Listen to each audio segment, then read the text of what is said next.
Kaya daw gustong paimbestigahan na itong si Senator Binay, etong si Mariel Rodriguez nga dahil sa kanyang, anyway, naging viral yan kamakailan dahil nga sa glutadrip na ginawa sa opisina ng numero 1 senador na si Mr. Robin Padilla, ang asawa ni Mariel Rodriguez.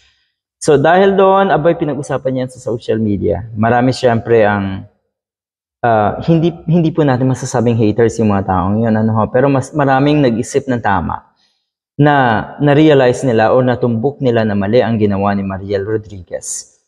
Marami rin pong mga eksperto ang nagsabi na bawal, illegal yung kanyang ginawa. Illegal na ang ibig sabihin ay hindi dapat i-promote yung glutadrip na yon. So naghanap ng palusot atong si Mariel Rodriguez na kuno ayun naman ay vitamin C lang. Yun naman pala, kung sana doon sa post mo ay hindi mo sinabing glutadrip, talagang posibleng baliwalain na lang yun ng publiko. Pero kasi ipinagyabang mo pa, gluta everywhere or anywhere. 'Di ba? Yan ang napapalapo kasi ng mga taong akala nila kahanga-hanga yung kanilang pagyayabang. Hindi po kahanga-hanga yun. Nakakasira po ng imahe yun, ng inyong imahe at siguradong kahihiyan ang idudulot nun sa inyo.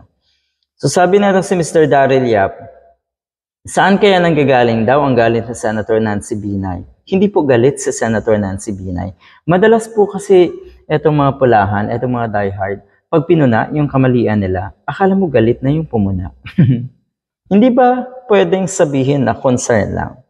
Dahil concern, hindi dahil nag-aalala ka doon sa mga taong involved, katulad nga ni Mariel Rodriguez at ni Robin Padilla. Hindi ganun eh.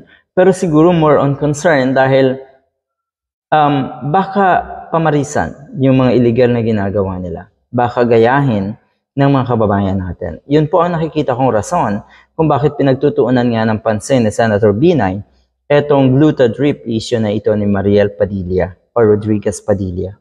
Anyway, sabi nga ni Robin Padilla, nakakatawa daw etong political issue na ito. Hindi po ito nakakatawa.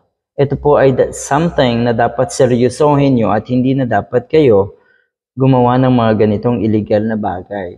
Ibig sabihin, or sa madalit salita, sa halip po na kayo ay magpakumbaba at mag-apologize, parang lalo pa kayong nagyabang at gusto nyo pang i-justify na yung ginawa nyo ay tama. Mali na nga. Huwag niyo pong ipagpilitan na yung mga ginagawa niyong mali ay tama. At huwag niyo rin pong ipagpilitan na yung mga taong gumagawa ng tama ay mali.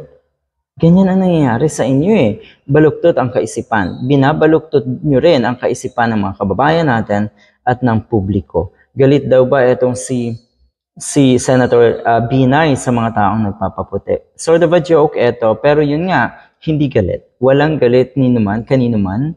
Walang galit kay Mariel Rodriguez. Hindi matatawag na haters yung mga kababayan natin na natumbok na yung ginawa niya ay mali.